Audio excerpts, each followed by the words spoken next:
বীজ থেকে আমরা কিভাবে মুক্তি পাই, এটি আজকের জানার বিষয়, আমাদের চ্যালেঞ্জের বিষয়। এটা কয়েকটা কাগজের সংস্কার না,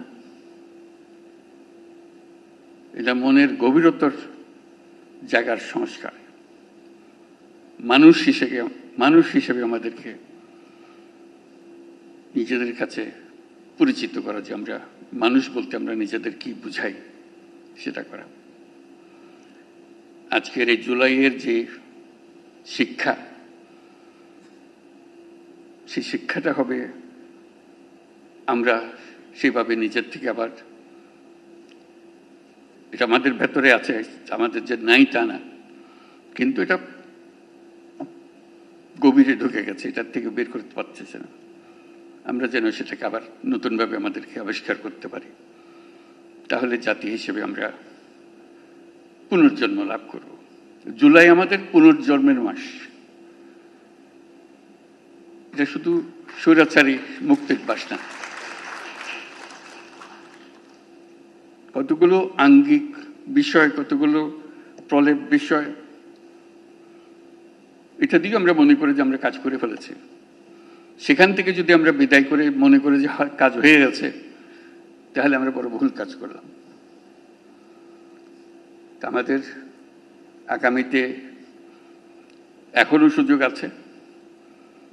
জুলাইয়ের শিক্ষা এখনো আমাদের কাছে তাজা আছে।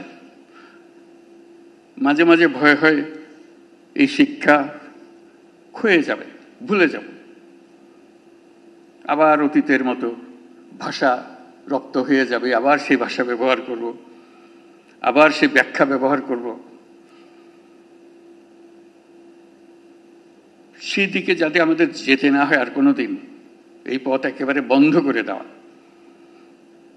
এই পথের কোনো ঠিকানা আমরা যাব না। আমাদের নতুন পথ রচনা হবে। নির্মমভাবে অত্যাচার করেছে,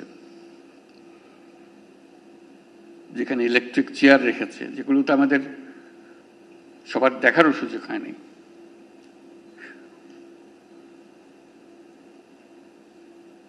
সেই কাহিনীগুলো মিলে আমরা আমাদের এই বাংলাদেশ, এখন আমাদের সার্বিক প্রচেষ্টা, এটার থেকে যদি আমরা শিক্ষা পাই, যে দেশটা আমরা গড়তে চাই, এটা মুখের ভাষার একতা না, যেটা বললাম ভুলে গেলাম ওরকম না, গভীরভাবে যেখানে আসবে, আমাদের তরুণরা শিখে আসবে, এই দেশ একেবারে নতুন করে বানিয়ে আনতে হবে। এটা উপরই একটা প্রলেপ দেওয়ার পরিবর্তন না, গভীরতম ভাবে পরিবর্তন। সে গভীরতম পরিবর্তন যদি না করি, যে স্বৈরাচারের বিরুদ্ধে আজকে আমরা কথা বলছি, আবার ঘুরে ফিরে এসে চলে আসবে, এক ভঙ্গিতে না এক ভঙ্গিতে চলে আসবে। যতই আমরা আইন কানুন সামাল দিই, যতই সংস্কার করি, যে সংস্কার আমাদের দরকার, সেই সংস্কার আরো গভীরের সংস্কার। এই সংস্কার গুরুত্বপূর্ণ, আমি অস্বীকার করছি না, অত্যন্ত গুরুত্বপূর্ণ। কিন্তু আমার আবেদন হচ্ছে, আমাদের জাতির ভেতরে এমন কিছু রয়ে গেছে, যেটা যত শাস্তি দিই, যত কিছু দিই, ওটা বোধহয়, ওটার বীজ বোধহয় আমাদের মধ্যে থেকে যাবে। আমি আমার সহকর্মীদের বলছিলাম, একটা হাউস অফ হরর বানানোর জন্য, দেখার জন্য সেখানে দৃশ্যগুলো কিভাবে হয়েছে সেগুলো ধারণ করার জন্য। তো পরে ভাবলাম, এটা তো হাউস অফ হরর না, এটা তো কান্ট্রি অফ হরর।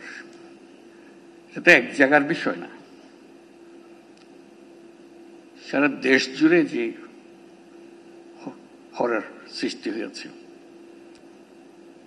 যে মহাতাণ্ডব, এই তাণ্ডবের প্রতিক্রিয়া কত গভীরভাবে আমাদের মধ্যে প্রথিত আছে সেটা আমাদের ভবিষ্যৎ নির্ধারণ করবে। বন্ধু ফখরুল ইসলাম, মির্জা ফখরুল ইসলাম সাহেব বলেছেন যে আয়নাঘরের সঙ্গে দেখা করে এসছেন, তাদের সঙ্গে যখন দেখা হয়, কথা হয়, তাদের খবর পড়ি পত্রিকাতে, মানুষ কিভাবে এরকম নির্মম হতে পারে মাথায় আসে না।